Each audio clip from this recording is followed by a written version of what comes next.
செந்தில் பாலாஜி வெற்றி பெற அளவுக்கு கொண்டு விட்டீங்க. அப்புறம் அவர் எப்படி சும்மா இருப்பாரு? 30 கோடி 35 கோடி கொடுத்து சபாநாயகருக்கு எதிராக வரக்கூடிய நம்பிக்கையில்லா தீர்மானத்துல வாக்கு போட சொன்னா, எதிர்வாக்கு போட சொன்னா,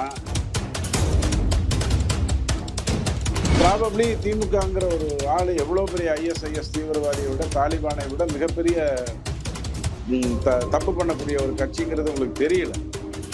விளையாட்டா லாட்டரி வித்துடலாம்னு நினைச்சீங்க, லாட்டரி அடிக்கிறீங்க. ஒரே ஒரு வீடியோ, அசிங்கமான ஒரு வீடியோ எடுக்க வச்சுட்டாங்க. திமுக எல்லா இடத்துலையும் ஆள் இருக்காங்க, பெரிய பெரிய அளவில் ஆள் இருப்பாங்க. எப்படி எல்லாம் வீடியோ வைக்கணும், எப்படி எடுக்கணுங்கிறதெல்லாம் திமுக தெரியும். அல்லது யாரோ ஒருத்தர் எடுத்தா அது எங்க கொடுத்தா விலை கிடைக்குங்கிறது அவங்களுக்கு தெரியும். திமுக கிட்ட கொடுத்தா விலை கிடைக்கும். கூட்டணிக்கு ஒரு பேர் வச்சு, இந்த கூட்டணிக்கு பேர் வச்சா என்ன பேர் வைக்காது? தமிழ்நாட்டில் இருக்கிற கூட்டணி தானே. இதை வச்சுட்டு ஆந்திராலேயோ கேரளாலேயோ யாருக்கு லாபம்? கம்யூனிஸ்டுக்கு லாபம்னா காங்கிரஸுக்கு நஷ்டம். கல்லாப்பட்டி கூட்டணின்னு யாரை திட்டினீங்களோ அவங்க எல்லாரும் இப்போ உங்க கூட இருக்காங்க. மற்றும் பலர்னு யாரை அசிங்கப்படுத்தினீங்களோ அதுல இருந்து சிலர் உங்ககிட்ட இருக்காங்க. இதை விட ஒரு அசிங்கம், ஒரு அவசியம் இல்லாத ஒரு வேலை. தாவேகா ஆட்சியை கவிழ்ப்பதற்காக திமுக முன்னாள் அமைச்சரான செந்தில் பாலாஜி அவர்கள் தாவேகாவினரிடம் குதிரை பேரம் பேசியதாக தகவல் வெளிவந்துட்டு இருக்கு. நீங்க எப்படி பாக்குறீங்க சார் இந்த விவகாரத்தை? ஒரு குதிரை பேரம் அப்படிங்கிறது இந்த தேர்தலில் அவசியமே இல்லாம இருந்தது. 107, 108, இந்த பக்கம் 56, 47ன்னு சொல்லி தெளிவாக தான் இருந்தது. ஒரு சலனம் திமுகவுக்கு வந்தது. விஜயை விட்டா அடுத்த 10 வருஷத்துக்கு ஒன்றும் பண்ண முடியாது, அப்போ நாம் அதிமுகவோட சேர்ந்து ஆட்சி அமைக்கலாம்ங்கிற சலனம் திமுகவுக்கு வந்தது. திமுகவே மறுதளிச்சிருச்சு. முடியாது, எங்க கருணாநிதி எம்ஜிஆர் எதிர்த்தாரு அப்படிங்கிற மாதிரி சொல்லி மறுத்துருச்சு. இந்த மாதிரியான ஒரு இஷ்யூ நடந்துட்டு இருக்கும்போது இதை விஜய் இன்னும் கொஞ்சம் பெட்டரா ஹேண்டில் பண்ணியிருந்திருக்கலாம். ஏன்னா அவர்கிட்ட 107 சீட் இருந்தது. சபாநாயகர் போனாலும் 106 இருந்தது. அவருக்கு தேவைப்பட்டது உச்சபட்சம் 14 தான். அந்த 14 இப்படி போய் IUML அது இதுன்னு எல்லாரையும் எடுத்துக்கிட்டு இப்போ அவங்க பாருங்க, நேற்றுக்கு மீட்டிங்ல என்ன பேசியிருக்காங்கன்னா, இந்த கூட்டணிக்கு ஒரு பேர் வைக்கணும். இந்த கூட்டணிக்கு பேர் வச்சா என்ன, பேர் வைக்காட்டி என்ன? தமிழ்நாடுல இருக்கிற கூட்டணி தானே. இதை வச்சுக்கிட்டு ஆந்திராலேயோ கேரளாலேயோ யாருக்கு லாபம்? கம்யூனிஸ்டுக்கு லாபம்னா காங்கிரஸுக்கு நஷ்டம். கேரளாவில் காங்கிரஸுக்கு லாபம்னா கம்யூனிஸ்ட். எப்போ என்ன பிரயோஜனம் இருக்கும்? ஆந்திராவில் இவங்களுக்குலாம் என்ன வேலை? விசி கேக்கு வேணா சித்தூர் வரைக்கும் போயிருக்காரு. அவர் ஒரு 2 கவுன்சிலரு 4 இது ஜெயிக்கலாம், இந்த மாதிரி ஒரு கூட்டணியை வைத்துக்கொண்டு. ஸோ இது எல்லாமே முதல்ல நடந்த தவறு. அந்த 107ங்கிற அடிப்படை, அதுக்கு மாற்றி மாற்றி இவங்க பண்ணிக்கிட்டு இருந்த தப்பு. இப்போ அதிமுகவோட டீல் பேசும்போது கண்டிப்பா எடப்பாடி பழனிசாமி துணை முதல்வர் கேட்டிருப்பாரு, அல்லது நான் 2.5 வருஷம் நீ 2.5 வருஷங்கிற கதையை கேட்டிருப்பாரு. அது இந்தியாவில் எங்கேயுமே வேலை செய்யல. காஷ்மீர்ல பிஜேபி முஃப்தியோட சேரும்போது முஃப்தி 2.5 வருஷம் இருந்தாங்க. அதுக்கப்புறம் பிஜேபி வரும்போது விட்டாங்க. 2008 குமாரசாமி எடியூரப்பாவோட ஒரு அக்ரிமெண்ட் போட்டு 2 வருஷம்னு அக்ரிமெண்ட் போட்டு அவர் ஆட்சியில் இருந்தாரு. அடுத்தது வரும்போது கைவிட்டாரு. மாயாவதி அதே மாதிரிதான் உத்தரப்பிரதேஷ்ல பேசிட்டு அவங்களும் கைவிட்டாங்க. எங்கேயுமே பிஜேபிக்கு, அதாவது யாரு முன்னெடுக்கிறாங்களோ அவங்களுக்கு பயன் இல்லை. அப்ப விஜய்க்கு அது எந்த விதத்துல, அதிமுக எந்த விதத்துல பயனா இருந்திருக்கும்? அதனாலதான் அவங்க 2 பேரும் அதை செய்யல. இது வரைக்கும் ஓகே. ஒரு 13 பேரை ராஜினாமா பண்ண சொல்லி அதிமுகல இருந்து வர சொல்லி இருந்தா ஒரே வேலையா முடிஞ்சிருக்கும். 25 பேரை நீங்க கூட்டு போய் உட்கார வைக்கிறீங்க. அதிமுக அந்த அளவுக்கு பிளவுபடும்னா, சண்முகத்தை நம்பி வேலுமணியை நம்பி இத்தனை பேர் போவாங்களா அப்படிங்கறது யோசிச்சிருக்கணும். அன்னைக்கு வேணா தப்பிச்சிட்டீங்க. அன்னைக்கு நீங்க தப்பிக்கிறதுக்கு இந்த 25 பேரை உங்களுக்கு தேவையில்லை. ஏன்னா திமுக தான் நீங்க போய் காலில் விழுந்ததுனால அடுத்த நாள் அவங்க வெளிநடப்பு செஞ்சுட்டாங்க. 60 பேர் வெளிநடப்பு செஞ்சுட்டாங்க. வெளிநடப்பு செஞ்சா என்ன ஆகும்? உங்களுக்கு 234ங்கிறது 174 ஆகும். 174ல பாதி உங்ககிட்ட ஆல்ரெடி இருக்குது. ஸோ எல்லாமே என்ன சொல்றது, நந்தவனத்தில் ஒரு ஆண்டி உடச்சாண்டா தோண்டிங்கிற மாதிரியான கதையா தான் மாறி போச்சு. இப்ப போய் நீங்க இவர் வந்துட்டாரு விழா எடுக்கிறோம், அவர் வந்துட்டாரு விழா எடுக்கிறோம் அப்படின்னு சொல்லி பண்ணீங்கன்னா, கல்லாப்பட்டி கூட்டணின்னு யாரை திட்டினீங்களோ அவங்க எல்லாரும் இப்ப உங்க கூட இருக்காங்க. மற்றும் பலர்னு யாரை அசிங்கப்படுத்தினீங்களோ அதுல இருந்து சிலர் உங்ககிட்ட இருக்காங்க. இதை விட ஒரு அசிங்கம், ஒரு அவசியம் இல்லாத ஒரு வேலை நடந்திருக்க வேண்டிய அவசியம் இல்லை. அப்ப திமுகவோ காங்கிரஸோ ஆட்சியில இல்லைன்னா ஆட்சியை நடத்த விடாது. காங்கிரஸுடைய வரலாறு உங்களுக்கு தெரியும், எப்படியெல்லாம் இந்தியாவை அசிங்கப்படுத்துது, எத்தனை பிரதமர்களை உருவாக்கி அத்தனை பேரையும் சாவடிச்சதுங்கிறது உங்களுக்கு தெரியும். திமுகவை அதே மாதிரி சும்மா விட, அதுவும் செந்தில் பாலாஜி எல்லாம் எதை வேணாலும் வாங்க முடியும், தான் பெரிய ஆளு. ஏன்னா அவர் ஜெயிக்க வேற வச்சிருக்கீங்க கோயம்புத்தூர்ல. ஏதோ ஒரு உள்குத்து, பிஜேபியில இருந்து ஒருத்தர் சப்போர்ட் பண்ணியிருப்பாரு, வேலுமணி சப்போர்ட் பண்ணியிருக்காங்க. கோயம்புத்தூர்ல செந்தில் பாலாஜி வெற்றி பெற அளவுக்கு கொண்டு விட்டீங்க. அப்புறம் அவர் எப்படி சும்மா இருப்பாரு? 30 கோடி 35 கோடி கொடுத்து சபாநாயகருக்கு எதிராக வரக்கூடிய நம்பிக்கை இல்லாத தீர்மானத்துல வாக்கு போட சொன்னா, எதிர்வாக்கு போட சொன்னா, அதோட அந்த ஆட்சிக்கு வந்துடும். நீங்க ஏதோ அன்னைக்கு நடக்கிற அந்த சபாநாயகர் சம்பந்தப்பட்ட இதுக்காக மட்டும் இல்ல, ஆட்சிக்கு வந்துடும். அதுக்கு டைம் இருக்கு. ஏன்னா ஆல்ரெடி இப்ப இந்த 4 மாசம் டைம் இருக்கு. தேவையில்லாம உழப்பினதுனால, எடப்பாடி கரெக்டா அதை கொண்டு வந்து ஹேண்டில் பண்ணதுனால தேர்தல் ஆணையத்துல அந்த 4 எம்எல்ஏக்களுடைய தலைவிதியும் இருக்கு. இது எதுவுமே அவசியம் இல்லாம நடந்தது. ப்ராபப்ளி திமுகங்கிற ஒரு ஆளு எவ்வளவு பெரிய ISIS தீவிரவாதியை விட, தாலிபானை விட மிகப்பெரிய தப்பு பண்ணக்கூடிய ஒரு கட்சிங்கிறது உங்களுக்கு தெரியல. விளையாட்டா லாட்டரி வித்துடலான்னு நினைச்சீங்க, லாட்டரி அடிக்கிறீங்க. செந்தில் பாலாஜி அவர்களுக்கு இன்னமும் இந்த பவர்ன்றது திமுக இருக்கா சார்? திமுக எதிர்கட்சியாக தான் இருக்குது. அப்படி இருக்கும் போதே குதிரை பேரம் ஈடுபட்டதாக தகவல் வெளியில் வருது. எப்படி ஆட்சிக்கு ஏதாவது ஒரு விதத்துல தொல்லை கொடுத்துக்கிட்டு இருக்கிறதுங்கிறது காங்கிரஸுடைய, திமுகவுடைய அடிப்படை வேலை. அவங்க ஆட்சியில இல்லைன்னா அந்த நாடு நல்லா இருக்கக்கூடாது. பார்லிமெண்ட்ல எதுக்காக ஒரு முறை பார்லிமெண்ட் கூடும்போது ஏதாவது ஒரு பிரச்சனையை கொண்டு வந்து அதை பேசுங்க முதல்ல, ஏன் மோடி பேச மாட்டேங்கிறாரு, ஏன் இதை எடுத்துக்க மாட்டேங்கிறீங்கன்னு கேட்பாங்க. 4-5 நாள் பார்லிமெண்ட்டை சாவடிப்பாங்க. 5வது நாள் மோடி பேச வந்தோடனே ஓடி போயிடுவாங்க. இங்கேயும் அதே மாதிரிதான், விஜய் பேச மாட்டாங்க, ஏன் பேச மாட்டேங்கிறாருன்னு கேட்டுக்கிட்டே இருந்தாங்க. விஜய் பேசின உடனே ஓடி போயிட்டாங்க. ஸோ இவங்க வேலையே இந்த கொசு தொல்லை தான்.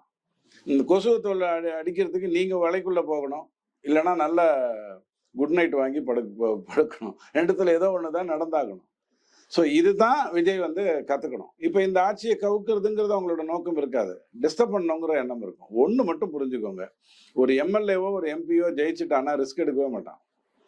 அதிமுக இவங்க ரிஸ்க் எடுத்தது இந்த 4 பேரோ 6 பேரோ இவங்க முன்னெடுத்து தான் அதிமுக பிளவுபடுத்தி எடப்பாடியை வெளியில அனுப்பிட்டு பொதுச் செயலாளர் ஆயிட முடியும்னு நினைச்சாங்க. அதிமுக பொதுச் செயலாளர் ஆகிறது அவ்வளவு ஈஸி இல்லை, ரொம்ப கஷ்டம். தேர்தல் ஆணையத்துக்கு தேவை பொதுக்குழுவும் செயற்குழுவும் தானே ஒழிய, நீங்க யாரு, நீங்க வீராளிமலையில பெரிய ஆளா அல்லது இவர் அம்பாசமுத்திரத்துல பெரிய ஆளாங்கிறதெல்லாம் தேர்தல் ஆணையத்துக்கு தேவையில்லை. பொதுக்குழு செயற்குழு தான் அங்க பேசும்.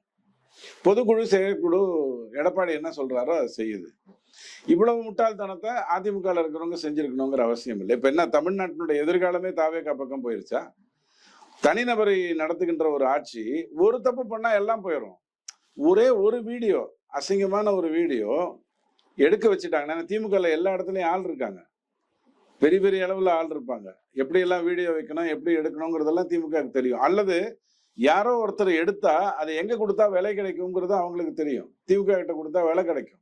சோ நீங்க ஒரு தனிநபர் ஆட்சி, விஜய்ங்கிறவருடைய புகழ், பேரு, அந்த தூய சக்தி அண்ட் ஆல் தோஸ் திங்ஸ் டப்புன்னு ஒரு வீடியோல இறங்கிடும். பட் அதிமுகவோ மற்ற கட்சிகளோ அப்படி இல்லை, அதுக்குன்னு ஒரு களம் இருக்கு. ஸோ இது தெரியாம மற்றும் பலர்னு அவர் அசிங்கப்படுத்தியிருக்காரு, அங்க போய் நிக்கிறீங்க, அதுவும் சண்முகத்தையும் வேலுமணியும் நம்பி நிக்கிறீங்கன்னா நம்ம என்ன பேச முடியும்?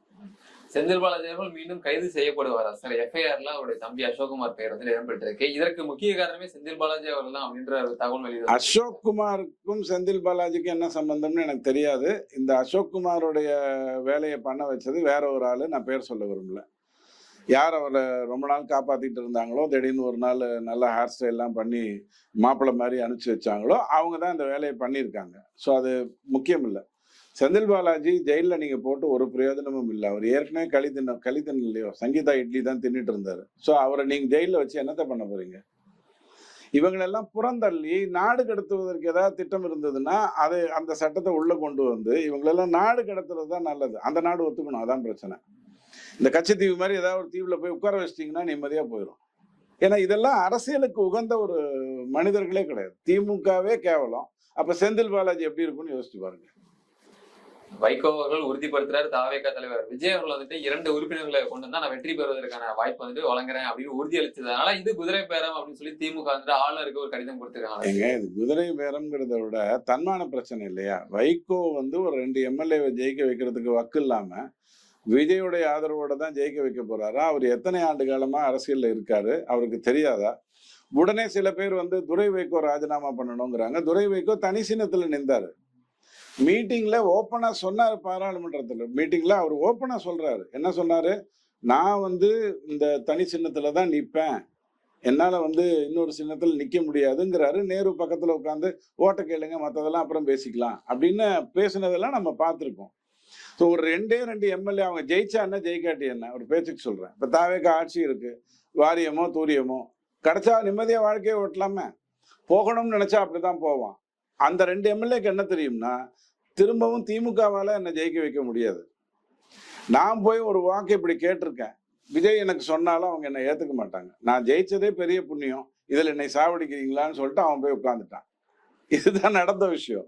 ஸோ இதெல்லாம் டிஸ்கஸ் பண்றதுக்கே உகந்தம் இல்லாத ஒரு விஷயம். உள்ளாட்சி தேர்தலை எப்படி நடத்தணும், எப்படி 1.5 லட்சம் 2 லட்சம் பேர்களை உள்ள கொண்டு வரணும்னு விஜய் யோசிச்சாருன்னா கண்டிப்பா தமிழ்நாட்டுக்கு அது நல்லது. பிசிகா தலைவர் திருமாவளவன், ஐயுஎம்எல், கம்யூனிஸ்ட் போன்ற கட்சிகளாம் வச்சு நேற்று ஆலோசனை கூட்டம் நடந்துச்சு இல்லையா? இதை வச்சு ஒரு புதிய கூட்டணி அமைக்கப்படும், அதுக்கான பேர்லாம் சூட்டப்படும் அப்படின்லாம் சொல்றாங்க. இது எதை குறிக்குது சார்? நீங்க தமிழ்நாடு தானே, கும்மிடி பூண்டியே தாண்ட முடியாது இல்ல, அதுக்கப்புறம் ஆதம்பாக்கம், அதுக்கப்புறம் தடா வந்துரும்ல, ஒன்னும் உங்களுக்கு ஒன்னும் வேலை இல்லையே. அப்போ இதுக்கு கூட்டணிக்கு ஒரு பேர் வைங்க. யார் வேண்டாங்கிறா? தாவேகா தனிப்பெரும் கூட்டணியோட தான் 107 வாங்கிச்சு. மீதி 13க்காக கூட்டணிக்கு பேர் வைக்கணுமான்னு கேட்டா விஜய் அதை ஒத்துப்பாரா? எனக்கு தெரியல. என்ன பேர் வைப்பீங்க? மிஞ்சி மிஞ்சி போனா மதசார்பற்ற ஜனநாயக கூட்டணி, ஜனநாயக மதசார்பு கூட்டணி, கூட்டணி ஜனநாயக மதசார்பு. இதை இந்த 3 வார்த்தையை தவிர வேற எதையாவது உங்களால கொண்டு வர முடியுமா? புதுசா ரமேஷ் சுரேஷ் பேர் வைக்க போறீங்க? இதே மதசார்பு, இதே ஜனநாயகம், இதே கூட்டணி தான். அது வச்சுட்டு போட்டோம். அதுக்கு ஒரு விழா எடுப்பாங்க, எல்லாரும் வந்து வாழ்த்துவாங்க. கம்யூனிஸ்டையும் திருமாவளவனையும் நம்பி ஒரு ஆட்சி நடத்த முடியும்னு சொன்னால் அது நடக்காது. திருமாவளவனையாவது நம்பலாம். ஏன்னா திமுகவுடைய ஒரு கிட்டத்தட்ட ஒரு 2017 இருந்து பயணிச்சுக்கிட்டு இருக்காரு. அவரையாவது நம்பலாம். கம்யூனிஸ்ட நம்பி என்ன பிரயோஜனம்? அவங்க ஆட்சியை கவுக்கிறதுக்கு தயங்க மாட்டாங்க. மன்மோகன் சிங் ஆட்சியை அமெரிக்கா ஒப்பந்தத்துக்காக கவுக்க நினைச்ச கட்சி தான் கம்யூனிஸ்ட். அதுக்கும் உங்களுக்கு எனக்கு ஏதாவது சம்பந்தம் இருக்கா? அந்த அமெரிக்க ஒப்பந்தத்தினால ராமசாமிக்கோ அல்லது அரிசி விலையோ அல்லது பெட்ரோல் விலையோ ஏதாவது குறைய போகுதா? ஒரு மண்ணும் இல்லை. அங்கிருந்து ஒரு உத்தரவு வந்த உடனே ஆட்சியை கவிப்பேன்னு இறங்கினவங்க கம்யூனிஸ்ட். இவங்களை நம்பி எப்படி ஆட்சி நடத்துறது? அதனாலதான் பாவம் அதிமுக ஆளை பிடிச்சிக்கிட்டு இருக்காரு. புள்ள பிடிக்கிறவங்களெல்லாம் அனுப்பிச்சு வச்சு பிடிச்சிட்டு இருக்காரு. ஒன்ஸ் அது நடந்துருச்சுன்னு வச்சுக்கோங்க, இந்த இடைத்தேர்தலில் ஜெயிக்கிறது உண்மையிலே விசிகாக்கு தாவேகாக்கு பெரிய விஷயமா இருக்கும். ஏன்னா அந்த 6ம் அதிமுகவுடைய கோட்டைகள். 2026 வெற்றி பெற்ற இடம். ஏன்னா அங்க சில பேர் வந்து விஜய்க்கு நம்ம ஓட்டு போட மறந்துட்டேன், ரொம்ப தப்பா போச்சு, உடனே போட்டாகணும்னு அதிமுகல இருந்து மாறி அங்க ஓட்டு போடலாம். பட் திமுக வந்து சப்போர்ட் பண்ணுமே, அதிமுகவுக்கு சப்போர்ட் பண்ணுமே. அதிமுக வேட்பாளர் யாரோ அவங்களை ஜெயிக்க வைக்கிறதுக்கு முயற்சிகள் வேலை செய்யுமே. திமுக வாய மூடிட்டு இருந்தாலே ஜெயிச்சிட முடியும். நம்ம சதி பண்ணாங்கன்னா ஜெயிக்கிறதுக்கு நம்ம பெரிய மகாத்மாவா இருக்கணும். வாய மூடிட்டு இருந்தாலே ஜெயிக்க முடியும். அப்போ இந்த ஒரு 8 தொகுதி அல்லது பிளஸ் திருச்சி கிழக்கு சேர்த்து 9 தொகுதிக்கு ஒரு தேர்தல் நடக்க போகுதுன்னு சொன்னா, இன்னும் 2 பேர் போவாங்க, காத்துருங்க. 9 பேருக்கு நடந்ததுன்னா அதுல 4 நீங்க தோத்துட்டீங்கன்னா உங்களுக்கு அசிங்கம். சோ இதெல்லாம் தேவையில்லாத ஒரு விஷயம், தமிழ்நாட்டுக்கு அவசியமே இல்லாத ஒரு விஷயம். கம்யூனிஸ்ட் கட்சிகளை பொறுத்த வரைக்கும் கூட்டணி தொடர்பான என்னமோ குழப்பத்துல இருக்காங்களா சார்? இது நடந்த ஆலோசனை கூட்டத்தில் கூட பங்கேற்கவில்லை, என்ன காரணம்? இந்த பாருங்க, கூட்டணி தொடர்பாக எந்த குழப்பமும் உங்களுக்கு இல்லை. அவங்க பிரச்சனை என்னன்னா, இப்ப எம்பி வந்து தாவேகா வாங்கி கொடுப்பாரா? ஏன்னா மோடி திருப்பி ஜெயிச்சிருவார் 2029. இவங்களால போய் மோடி கிட்ட நிக்க முடியாது. திமுகன்னா ஆள் பலம் எல்லாம் ஏகப்பட்ட பலம் இருக்குது, அதை வச்சு ஏதோ ஒன்று பண்ணுவாங்க. ஸோ 2 கட்டானாவே இருக்கிறது தான் கம்யூனிஸ்ட் வாழ்க்கை பூரா. கம்யூனிஸ்ட் நம்ம ஆட்சி இந்தியாவையோ தமிழ்நாட்டையோ கம்யூனிஸ்ட் ஆட்சி செய்திருந்தா நம்ம வாழ்க்கையே 2 கட்டானா இருக்கும். இப்ப அவங்க 2 கட்டானா இருக்காங்க. உங்களுக்கு சந்தோஷம்.